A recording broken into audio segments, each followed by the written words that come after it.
pursuit of heroes, legends old. In his stories their glories unfold. Baz the Bard with strings of gold. His heart cries out the tales he's told. Hi everybody, we're back. It's the Meta Report. It's Baz the Bard and I've been joined by Scott Mines. How's it going, Scott? It's going very well, thank you, Baz. I've been cold and alone since the last season of Flesh and Blood. I've not had any content to make a guest appearance on, so I am awfully glad to be back and talking to the internet again. How are you? Not too bad. It's been busy. Sort of like December is a busy time for me. I've just like today is my daughter's birthday, so we had a family meal.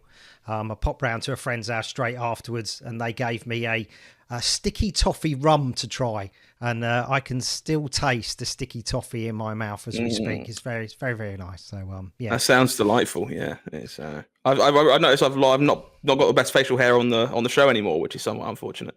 Well, it's what happens when you're 50 and you're grey. There's this thing that kicks in called the Santa Claus, and yeah, it's just suddenly appeared on my face. So I look forward to it. Yeah, exciting stuff in a few years' time. Yeah, I'll keep it till March. The plan is to keep this. I need some thermal sort of like protection for the winter. We'll shave it off. It is cold out there. Yeah, absolutely. Righty, but we're here for Skirmish. It's Skirmish Season 10. We know that Classic Constructed is your bag. You did so well in the previous sort of like meta reports that people have tuned into.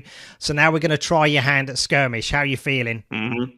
Yeah, pretty good. I always like my odds with these kind of things because it just comes from a place of understanding. Is Blitz my weakest format? Yeah. Am I willing to embarrass myself on the internet? Also, yes. So, whichever way it goes, I'm not really too fussed. And more than anything, I'm very excited to see what Living Legend is starting to look like. The format's evolved a ton in the wake of honestly, the last few sets, truth be told. Mm-hmm. And I'm just excited to see what people are finding their footing with. So yeah, we'll talk about that. We have got a Living Legend to cover, and that was at Excelsior Comics in Bristol. That'll be the very last one. Okay, so let's get cracking. We're going to go to Dark Sphere. 22 players. Oh my God. Now, normally attendances for Skirmish is considerably lower than Classic Constructed. Classic Constructed is the most popular format, and Skirmish seasons, it kind of needs a helping hand, whatever that may be, to get attendances in, to get those new players to pick up this format and, and bring them up and push them forward. But Dark Sphere, flipping heck, whatever you've done, well done, Dave, down there. 22 players. Zen's back, the only hero that got Unliving Legend, because he went far too soon. The old get out of jail free card, yeah. Nerf is in, it's still in effect. The books are gone. Let's put Zen more on a fair playing field, and let's see how he goes. Obviously, sort of like Data Doll has taken a bit of a bash with the books going as well. But she's still good. Yeah, this is pretty close to what I expected, honestly, from a metagame share for Blitz, from my understanding. Zen had to turn up in some amount of force because, well, the deck was silly before. I'm sure it's still pretty good now. Aurora's obviously just an all-format all-star, great in Living Legend, great in Blitz, great in Classic Constructed. Blaze gets my vote as the best deck in Blitz currently. I'm not sure everyone agrees with me, but I do think it's the best thing you can be doing. It's just a lot of people getting caught out by play patterns they're not familiar with. You don't get the chance to play against her anywhere else, so she's particularly good at that. And you'll see this kind of, I hope, over the course of the week, the rise of the mechanologists, especially Deodol, who might have been given a light tap with Hedron Collider gone, but spoiler alert, most of us didn't play that one anyway. So she's still really quite pungent in this format, and I've seen boards with 10 items on it on turn 2, and that's some good clean living. So hoping to see a little bit more of that. Oh yeah, that's one word for it, but I call it exciting and explosive, if you will. But yeah, hoping to see a little bit more of that over the course of this. Huge shout out to our Verdance, by the way. That's a brave soul, and I hope he did well. And there's a KO Runt Berserker as well. Steve Broder took that. He's gone back. Yes, the most infamous KO. Yes, yeah. He was. I'm proud of you, Steve. Thank you for not letting me down this time. He was running 10 foot tall and bulletproof to try and get a 20. Oh, Steve, thank you. You made my week. Thank you for playing the hero you're supposed to be playing, and thank you for making it cooler than it was before. Indeed. So, what do you think? Do you think Zen will LL before, or do you think Zen will do better than Blaze, or do you think Blaze will edge it this season ahead of him? I do think Blaze is still the best deck in this format currently, but that might require some reframing with where Zen is currently, given that I wasn't expecting him to be legal. Typically, the matchup's super close, but I do think it's Blaze favored, and so I'm going to give the nod to Blaze at the moment. Just we'll see how that pans out, but I expect her to be the most winning hero this season. All right, that's cool. Right, let's get into the top four because that's what we really want to see. Okay, so the top four: Alex Hamilton on Dory Quicksilver Prodigy, Ed Cardle on Aurora. Now, Ed normally plays sort of like Mechanologist. I've only known him play Mechanologist, and he's abandoned them for Aurora. We know Ed from By the Same Token. So, there he is. Antonis Kazouris. I've never heard of this player before. So he's on Arachne Solitary Confinement, who did very well last season, and Alexander Teague on Zen. Yeah, so this is super intriguing. This is a very diverse top four. You love to see that. He was very cautious of a landslide with the return of Zen and happy not to see one of those immediately. We kind of alluded to Arachne a moment ago. He's going to be the real dark horse this season, I think, because from my understanding of the format, he's actually very happy with nearly every single matchup that isn't named Blaze. The problem is Blaze is obviously very good, and it's a very polarizing and very, very hard matchup for Arachne. So I expect it to get the edge over Zen here. It is very well designed for those kind of aggressive ninja decks. Dory versus Aurora is probably a bit closer, but I think typically I prefer to be on the Runeblade side of that. So I'm going to say Aurora Arachne here. Aurora Arachne. Okay. 1 out of 2. Very But cool. this is where it counts. Aurora versus Zen. Certainly does. Fair play to Alexander for getting through Arachne. That matchup is not particularly easy from the Zen. So it wasn't when you were at full power, let alone now. If you can get through Arachne, I don't see why you can't get through Aurora. So we're going to see if Alex keeps the trend going and Zen is back in full force. Let's see. Mate, you're on a winner straight away. Your weakest format, and you still nailed it. Well done. Well done, Alexander. Well done. You have joined the ranks on my sheet for winners. I look forward to seeing your name in the future. So congratulations. Huge congrats, Alex. Well done. Off to Dice Cup in Nottingham. This is where I normally record. I sadly couldn't get to it. 16 players though is pretty good. This is above average for a skirmish season. Would love to see sort of like more numbers turn up. But Aurora comes in force. Blaze is there again. A Bravo. Don't normally see Bravo around. He's the lonely hero of the Guardians, sort of like gone but not forgotten, so to speak. Bravo is actually surprisingly way more reasonable in Blitz than he is in Classic Constructed right now. I still think Victor is the better choice if you were trying to win and that's your sole objective, but there's something to be said about the power of dominated attacks in Blitz, just because the format has so much of a lower health threshold. Forcing through damage is way more potent over here. And carries a lot of weight. The good thing is you can do it turn one, like Azalea. There we go. Have a big arrow dominated. Same deal, totally. And like, given that we're in a situation where Rhinar has left us, there's less, evasive damage on those first turns of the game in the format. He might be in a good spot to kind of strike and show people what he's made of. A lot of other very cool heroes here, to be honest. I love Enigma New Moon. I'm very hopeful she eventually ends up getting a CC hero. I think that the hero is just so cool, fundamentally. Very sweet. Awful Blaze matchup because all your arcane barrier starts face down. Good luck with that. Levia, great hero in Blitz, honestly. Very underrespected for the longest time. Saw Brody Spurlock take down a Battle Hardened on the hero in Blitz recently.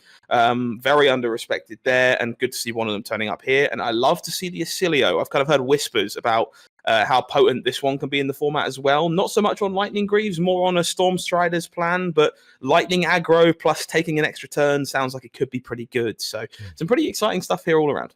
Nice. Okay, so let's get to the nitty-gritty. Okay, Jonathan Hicks on KO. I put the wrong one in there. It's not the Berserker run. It's supposed to be the heavy hitter. So that's my one balls up. Okay, let's hope I haven't done another. Everybody gets one. Yeah. So Jonathan Hicks, he runs the shop. He's a co-owner. He's a level 1 judge. So you see him at the EU events as well, the Living Realm events. He's on that rotation as well. Noah Hicks, his son on Enigma New Moon. Noah's won 2 skirmishes and an RTN 2024 before. Oliver M, he's on Runeblade. Normally Assassin Warrior, but he's on Aurora. If you can spot the mistake there, well done. And James Earl on Data. Dash database. It's always nice to see a mechanologist. My heart is very proud. Well done, James. Absolutely. Again, love this top 4. Great split of heroes. Huge shout out to Noah. Not massively surprised to hear you're the Enigma player because it seems like your kind of deck. But I'm happy to see it succeeding. The deck's just so cool. With that being said, I think Dash is probably still favored into Aurora in Blitz, maybe even more so than she was in CC before the bannings. Boom grenades are very pesky for Aurora to handle in any kind of meaningful way. New Moon versus KO is not a matchup I'm sure many people have experience with. My initial impression was that it would be quite hard for Enigma New Moon, truthfully. So I'm going to guess this is KO Dash. That's a father-son matchup. So the father definitely wins. You can't be having that. That would be embarrassing, Jonathan. You wouldn't let your son beat you, would you? Let's see. No, he wouldn't. There we go. So KO, unarmed and dangerous, or heavy hitter KO, we shall say. I've messed up there. And Ollie M on Aurora. What do you reckon? Interesting matchup, this one. Fair play to Ollie for getting through Dash here as well. I do think I would prefer to be on the Aurora side of this, so we'll say it went to Ollie. It didn't. Well done, Jonathan. Nice. Your first ever Jonathan. win. Fantastic. Absolutely fantastic win. Brilliant. Congrats. Yeah, KO a very sweet hero in Blitz. Arguably a little under-respected, kind of like all of the brutes that weren't Reinhardt were during his period of dominance. So really cool to see him coming out of the woodwork and finding some success now. Absolutely. Let's go to Dice and Destiny in Canterbury. 9 players. Sadly, sort of like this is the average, you would say, for Skirmish that we've seen in the previous ones. So yeah, it's a little bit disappointing. Dice and Destiny normally get a good turnout, but a lot of their player base probably would have been at Darksphere because a lot of the London posse do go down over there to play. Makes sense. I think it's a fine line to walk with Skirmish because you definitely need some kind of onboarding event for players that are armory heroes to kind of take that first step up. And you don't want them to be too well attended. Otherwise, it kind of defeats the point. They are too daunting. People still don't feel like they're comfortable going to an event of that size. So, yes, you need to encourage existing players to go to these, but I don't think it's necessarily the end of the world if the Skirmish season is a little bit quieter because it's just more welcoming to players who aren't very confident. So mixed feelings in that regard. Dice and Destiny, of course, great little store and happy to see them getting events nonetheless. Very cool to see some Emperor turning up. I kind of forgotten about his existence until just now in the absence of Blaze. She does tend to be the preferred wizard of choice these days, but a very cool hero full of commanding and conquering and likely to get some references over the course of the Hunted, of course. Otherwise, yeah, mostly what I expected. Different flavor of Guardian in Betsy this time, but I imagine it's a very similar deck list. Yeah, you don't see Betsy that often, do you? So it's nice to see her come out. Someone's giving her a run out. So there we go. Let's see the top 4. So Kyle Mullings on Aurora. I've got the right picture this time. Ryan Deblin on Emperor. I think Kyle and Ryan are the cup of TCG guys. So it's nice to see them sort of like, I mean, Dice and Destiny is their local store. So it's nice to see them making it through into the top 4. Noah Greenwood on Data Doll and Toby Beckham on Verdance. Toby's won a Skirmish before. So this is the top 4. Very cool. Yeah, love to see a Verdance here. That's great. Not a hero I had on my radar for success in this format at all. And unsurprisingly, I therefore believe she probably exploded at the hands of Noah shortly after this. Data Doll feels like it should hit you pretty hard and fast. So I'm going to go Data Doll on that side, and I'll be pleasantly surprised when I'm inevitably wrong. Aurora Emperor is a curious matchup. I don't have any experience there. My brain kind of tells me that Aurora is not particularly well equipped to handle what the Emperor is up to. So I'm going to go Emperor Data Doll. Emperor Data Doll. Nearly right. But it is. Got the one I was more confident on, at least, which is fine. I'll accept that. Really cool to see Aurora putting up a pretty strong showing so far in these events, which is good to see. She really is that all format all star, which I think the game needs because you want people to be able to build the deck into various formats. So great to see her doing that. That said, similar thought process here to Dash Database. I think in theory, Data Doll should still be quite favored into Aurora, so I'm going to say Data Doll. Okie dokie. It was Kyle Very with cool. Aurora. So maybe Dated Old didn't get her top flips. Yeah. Hey, that 3-card hand doesn't come for free, and when Aurora's hitting you, do not have cards to block with. So yeah, definitely can go very awry very fast. Yeah, indeed. So well done, Kyle. Well done indeed. Congratulations for winning. Yeah. Right, Void Games in Cruise, the next one. So sorry. The new store on the blocks, they came out with a ProQuest London, which was streamed by Az from Go Again Gaming. They've got themselves a Skirmish as well, and they've got themselves a flipping good amount of players. So, it's situated quite well near Manchester, sort of like Sheffield area. They've got a good player base to pull from. Yep, I know some of the Manchester folks did make their way down to this one to enjoy a weekend skirmish, and I'm not surprised. I was down at the ProQuest you mentioned, the Void Games had as their first premiere event myself, and truthfully, they left a really good impression on people that hadn't had the pleasure of going to the store before. So I'm not only very happy to see people willing to go back, but I'm also not surprised. Mm-hmm. That's brilliant. Awesome turnout. Let's get on with the top four. There we go. So Liam Holden on Aurora. He's been playing Aurora since its release, all the way through. If anybody follows him on Twitter, he had a little bit of a disappointing, turnout at Worlds. And Liam's probably his worst critic, and he is a flipping amazing player.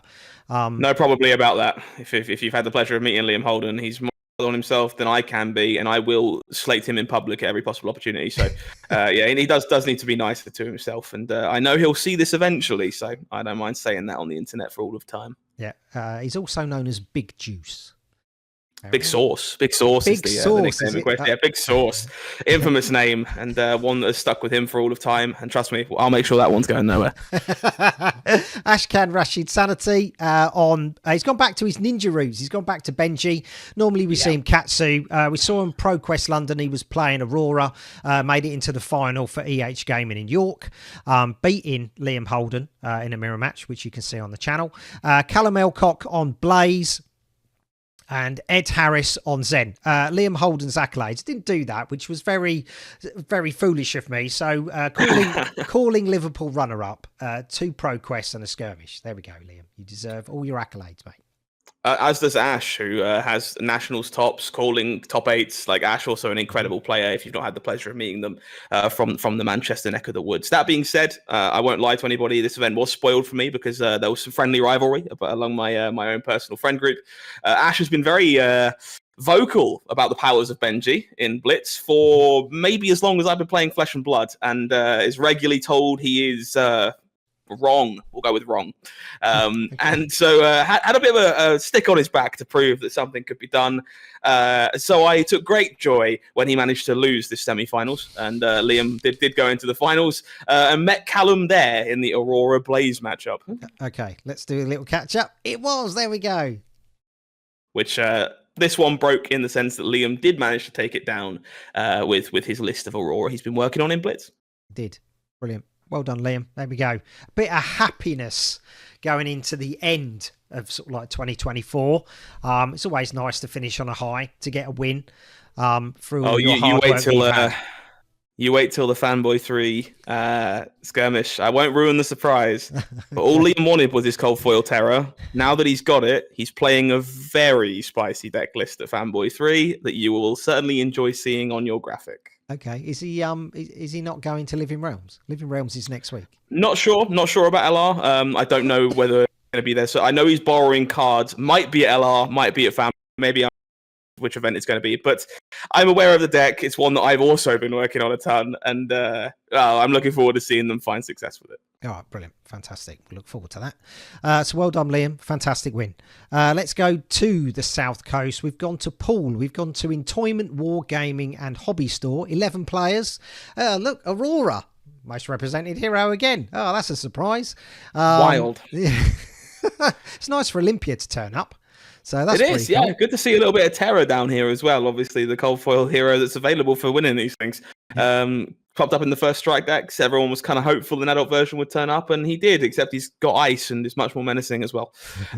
So yeah, good to see him finding some play in a format at least, because it's a very cool hero, very fun to play. So I love to see Bolt in here as well. Another one that we just don't kind of see enough of as as the format grows. So good mix here, even with a fairly small player count. It definitely was a KO Berserker run. I haven't messed up this time, so it's definitely that one. So yeah, it's certainly coming in. It's nice to see. It's nice to see the Berserker KO. It's the most Marmite deck in all of Fab. You either love the fact it exists and it's really gimmicky and cool, or you get 20'd by a 10-foot tall and you want to go scrape your eyes out with a spoon. There's nowhere in the middle. When it comes to KO Berserker runs. And I'm sure you'll have as many fans as you do haters. Yeah, that's awesome. Right, okay, so Ben Westmore on Terror. Ben Westmore's won a Skirmish and RTN before.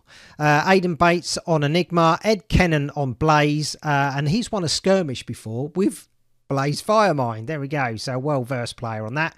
Ruben Thomas on Victor. These feel like some fairly polarizing matchups. Again, I don't really have experience with these, so I could be completely off the mark. But in a world where Victor is beating Blaze, I'll be very surprised. It feels like that should be particularly Blaze favored, all in all. And a similar thing here, truthfully, for Terror into Enigma. It feels like Guardian just kind of lacks the capability to go wide enough, typically, to challenge the pesky auras. So I'm going to guess this is Blaze Enigma. You were right. Ben said the only deck he was worried about was Enigma, and that's what he got. Yeah, that makes sense. It does feel like both of those matchups were quite lopsided, truthfully. So not too surprised to see this finals. That said, this is one of those infamous 90-90 matchups, depending on who you listen to. People prefer to be on either side of it, depending on how they're built and how they feel. I personally feel that Blaze is just about explosive enough to be able to punk out Enigma, but of course there can be some trouble with those wards, depending on how they're timed. So my best guess is this went to Blaze, but I could truthfully see it going either way. Okay, let's see. It was. So well done, Ed. Another win with Blaze. You are certainly finding your feet with that hero. Absolutely. Both me and Ed back on the scoreboard, and I like doing that simultaneously. Indeed. I was going to say, you're about 2 for 2 at the minute. Skyward Fire games in lowest off right on the east coast of the UK. Oh, look. 3 Aurora. Everybody loves Aurora. Weird. But it's nice, isn't it? 2 data goals. Love to see this. Good mixture here. Very cool to see Florian. Good to see Vincent. Definitely a hero that's kind of under-respected. Got a lot of new toys from Rosetta, of course. You don't get to play Viserai and Blitz, so, they need to go somewhere. That being said, not surprised to see this. Definitely seems like the Aurora hype that kind of found its way through the UK in CC has also found its way through the UK in Blitz. It definitely seems to be the most popular choice, at least this week. Indeed. Let's see. And I've made the balls up because that is supposed to be heavy hitters KO. So I apologise. I had a bus full of screaming 10-year-olds. That I basically, so my templating was a bit poor yesterday. I was trying to recover from that, from taking my daughter ice skating and all of her friends. Just imagine it's a different looking KO, folks. Come on. It's fine. You'll be okay. Still a brute. Yeah, he still looks as angry as ever. Jack Nichols, though, on Vincent. Lewis Chapman on Levia. And Matt Smith on Zen. So a whole host of new faces. No information on them whatsoever. These guys are in Norfolk. So, some might say the arse end of nowhere. But I wouldn't, because Norfolk is a lovely place. And I take my kids to the beach there. So, yeah. Lovely. Yeah, absolutely not the arse end of nowhere. Totally. Would never say that on the internet. All right, well, these are two very interesting matchups, actually. I think my brain tells me Vincent should be favored into KO, one-armed or two-armed. So I'm gonna take a guess that went Vincent's way. I think the Levia Zen matchup is much more interesting. It's typically quite dynamic in Blitz just because of how much block Levia has access to. But I am going to guess that Zen was the favorite on that side. So I'm going to go with Vincent Zen. Vincent Zen. That's the guess. Oh, there we go. You got it right. Well done. It's nice because sort of like you would say the East Coast has its totally own meta. You don't see many people travel north and south, but people do not travel generally east. So I think this is brilliant that we're seeing this. So absolutely, yeah. Love to see Vincent in the final. It is a very under-respected deck. I actually think it's very under-respected in CC too, truthfully. So great to see Jack finding some success with it. That said, my prediction is that they got walloped and that Matt won this. So let's find out. Love to see it. Indeed. She is showing the true power now. Now she's got some extra backup with Rosetta, a few more cards, and she's nicely ticking along and picking up some wins. So well done, Jack. Well done indeed. The Iron Maiden has made it onto the meta map. So fantastic, absolutely fantastic. Love to see it. Thing is, you know what I mean? It's just like people want to play Aurora, people want to play Viz, and it's like what you were saying, sort of like it's an under-respected hero. She's very difficult to play. The play patterns are a little bit different because you've got to banish that card. So you're kind of playing generally on 2-card hands. But Deadwood Dirge puts some work in. The card's incredible. To get Broomgate working. Totally brilliant. Obviously, like regular of the show, Shahmir took down a PQ last season into the deck. Was very happy to see that. And we've seen the likes of like Mara Faris finding success on Vincent recently over at the Battle Hardened as well in Portland, I believe. So people are getting word's getting around, and the hero definitely has more to give. I think those cards from Rosetta very, very much fit more cleanly into Florian, Aurora, maybe definitely Viserai, undoubtedly, but they are a huge boon to Vincent, and she's very unexplored, and people are slowly but surely chipping away at that. Absolutely indeed. Okay, so Living Legend time. Sweet. 8 players for Living Legend. Now, last time, what do we have? ProQuest London had a couple of Living Legend events. Wasn't very well represented. Sort of like a lot of people went into Classic Constructed as well. Didn't really do the Living Legend, which is a shame, especially as we had that nerf to Kraken's Eighth of Vein. Thank God. Yeah. So Verdance was kind of like out of the picture, but sort of like it opened up the whole, the whole gambit of heroes you could play. It was you kind of felt like it was a fresh slate, sort of like everybody could get stuck in. Now, Living Legend, you can go back to using your Art of Wars. You got all your books. It's sort of like it seems a very exciting format.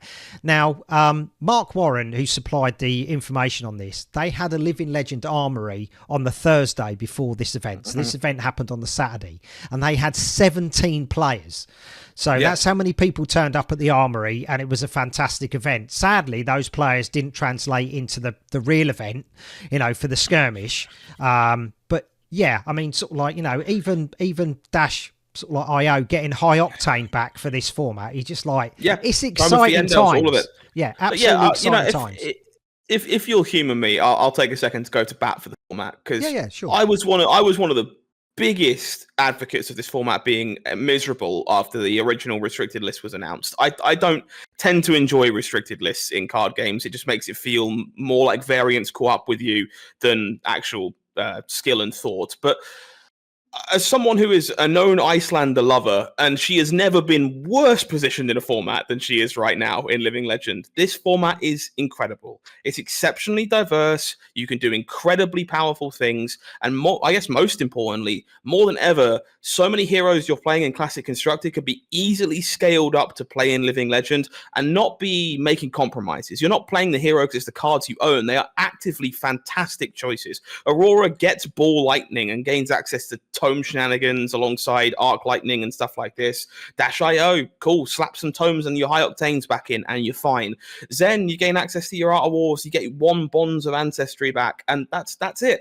These decks aren't hard to build, so you have the ability to enter a whole new format of play at very little cost. And I have to say nothing of Kano, who actually might be the best deck in the format, even though he's just eaten another ban.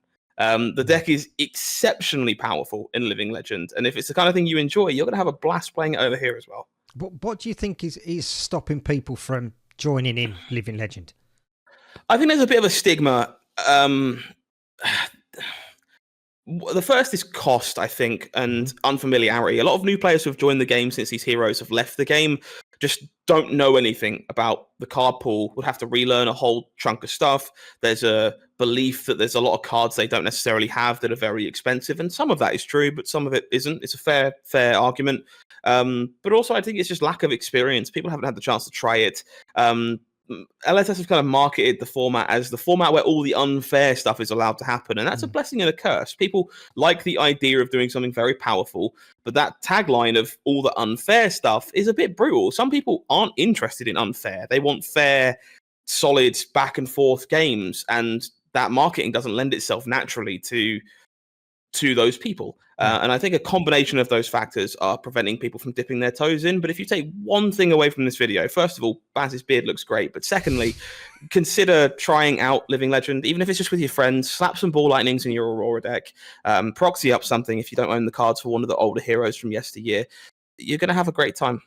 Yeah, seeing Skeletor Viscerai again just would scare the absolute hell out of me. Nonsense. And again, you want to talk about nonsense?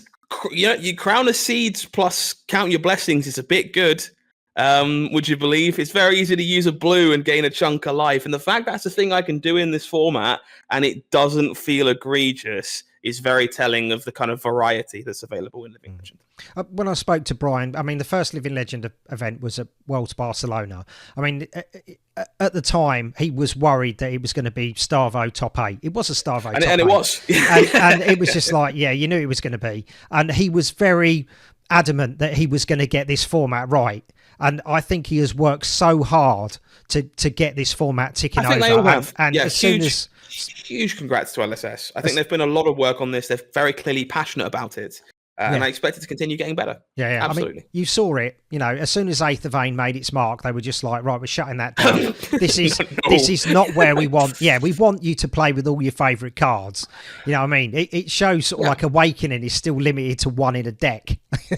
I think that's maybe an endorsement that's worth mentioning as well. Obviously, that tagline of where all the unfair things happen is great for explaining the kind of chaos you can expect in a format like Living Legend. But clearly, there is a line, because otherwise, Kraken's Aether Vein would still be legal, and it's not. So if you're worried about something being truly heinous, you don't get to do that. But yeah, maybe games will explode and you'll do the very cool thing a little more often. And Lord knows the world could use a couple more cool things. Yeah, indeed. Even sort of like our armory at Mana Screw, it was kind of like we talked about, why don't we have 2 Living Legend armories sort of like at the end of the year, just for, see what it's like, just for sort of like pure entertainment value.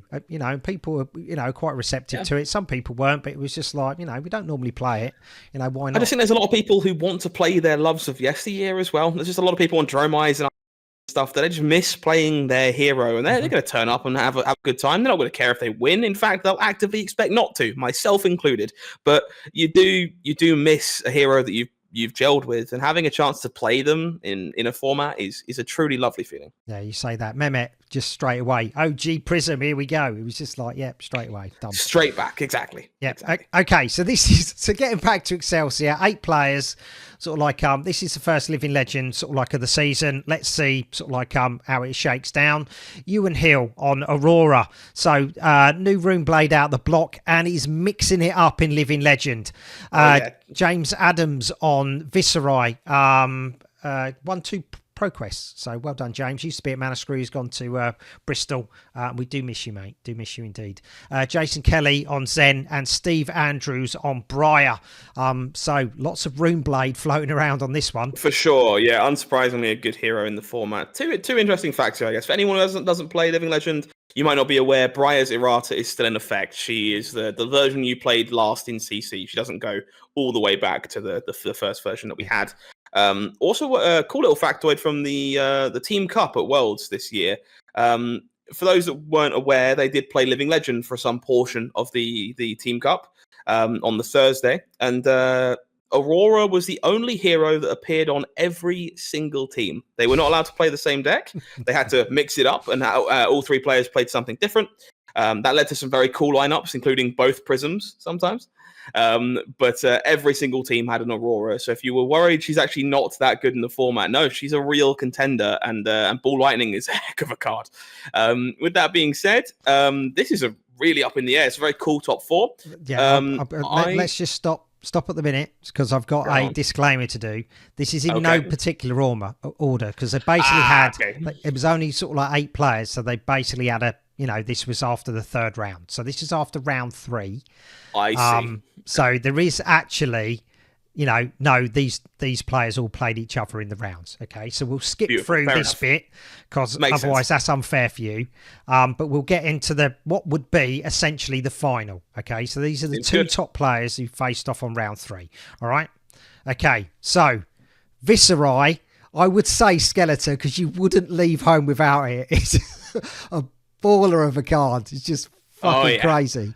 And Jason Kelly on Zen. Love me some Bloodshot Skeleta. And again, this deck got a pile of new toys from Rosetta as well. It was already pretty cool.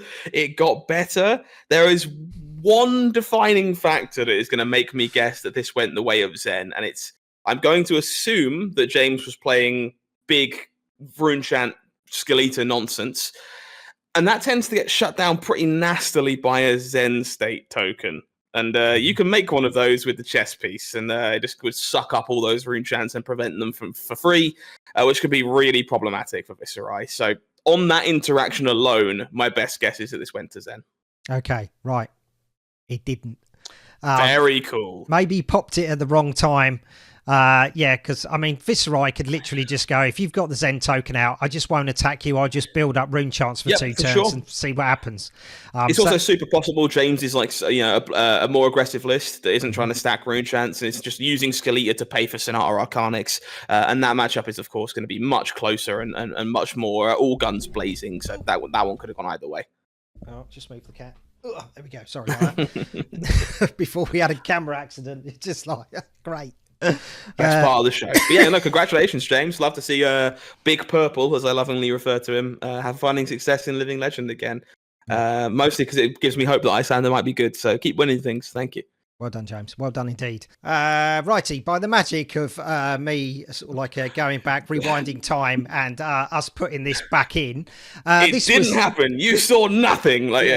This was Thistle Tavern. 9 players they played. So this was their first skirmish event. They're still trying to sort of like build up they're building up their community. They had a pre-con event, I think, for last time. So this was a sealed. So this is the only sealed event there is in the sort of like the UK for the skirmish season. So well done, Andrew, for putting this on and building up your community. So Florin Mazzulli on Florin. So yeah, why would you not play Florin? Andrew Rayner Andrew Rayner on Verdance, 2 skirmishes, an RTN, 2 ProQuests, and the owner of Thistle Tavern. And if you're a patron, you get 10% off their singles from their website. So check that out. A little plug there. Makes a change that I actually put one in. Bruno Fernandez on Verdance as well. He's got 2 skirmish events under his belt. So well done, Bruno. And Fraser Wallace on Aurora. This is superb to see. First of all, yeah, big ups to the guys at Thistle Tavern. Lovely individuals. I've had the pleasure of playing against them every now and then, but I love them to bits. This is very cool to see from a sealed event. If this was all sealed all the time, notoriously this format is a bit of a Florian fest. So good to see that not necessarily being the case. With that being said, I have to feel like maybe if you're playing Aurora in this sealed format, your deck has got to be crackers. Because I'm not entirely sure why you would be happy to if you weren't opening an Arc Lightning or something adjacent. So I'm going to assume that Fraser's deck is quite good, and I'm going to say that they're the one that managed to take down that side of the bracket. And I've got on the record before, I actually like the more arcane-heavy versions of Verdance into Florian, so I'm going to hope that Andrew won that side of the bracket. Okie dokie, let's have a look. It was a Verdance mirror. Verdance off. Okay, so not crackers enough, evidently. Well, our lovely Flower Maiden is one or the other, and I'm not enough of a fool to bet against Andrew Rayner, so I'm not going to do that, and I'm going to assume that he won his own event like some kind of champion. Yeah, it's not great if you win your own event, though, is it? It's great. What do you mean? It's the best money you can make on prizes. It means events run at low cost. You get to keep them all to yourself. It's all profit, all gravy. Love it. Look, Jonathan Hicks might have done it at his own dice cup, but would Andrew Rayner do it at his own one, where he's trying to grow the community? Why would he do that? Why indeed? So let's have a look. You gotta beat the big cheese if you want to make it. That's how these things go. Bruno won it. Well done, Bruno. There you go. Love to see it. Well done at taking down the king. The king is dead. Long live the king, as they say. Well done, Bruno, winning on Verdance, and enjoy your win. Indeed. So well done indeed. Let's go to the meta maps. Ireland, we'll see them soon. So that is Ireland. There we go. Scotland, there's Verdance. Bruno Fernandez. There we go. up in Aberdeen. It's nice to see Aberdeen get one. Normally it's always Mox in the hole. We will see results from Mox later in the season. Sort of like Blitz. Liam Holden is on the map in crew with Aurora. Well done, Liam. KO up in Nottingham and Vincent over in Lowestoft. Well done to Jonathan Hicks and Jack Nichols. Down south, we have Kyle Mullins with Aurora over in Canterbury, Ed Kennan down in Poole with Blaze, and living legend himself, James Adams with Viserai. Well done, James. Well done indeed. Let's finish with London. There we go. It is Alexander Teague. We talked about him at the beginning of the show with Zen. All right, so that is everybody so far. But if you want to play Skirmish, where would you go? So for next week, we have Dark Star Gaming. Wow, that's the only one. That can't be right. What have I done there? Dark Star is today. So hopefully I better get on the internet and go, what happened with Dark Star? Oh my God, right. Holy crap. Did any of you guys play in the past? Because we don't know, and I look forward to finding out. I've got to go back and find that one. Lion's Hearts on the Friday, so go check that out. They had a really good showing for ProQuest. Totally. A really good showing indeed. So good luck down there if you're at Lions Heart. Massive turnout. That there's a massive amount of events, I should say, for Saturday. Absolutely loads.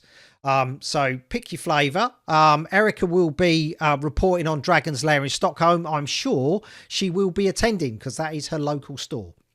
Very cool. And as I said, we will see Ireland results starting next week because we have the Gathering in Limerick. Normally the Gathering is the last event that they get in Ireland, but it's the first this time. Hopefully I will be at Living Realms on Sunday recording.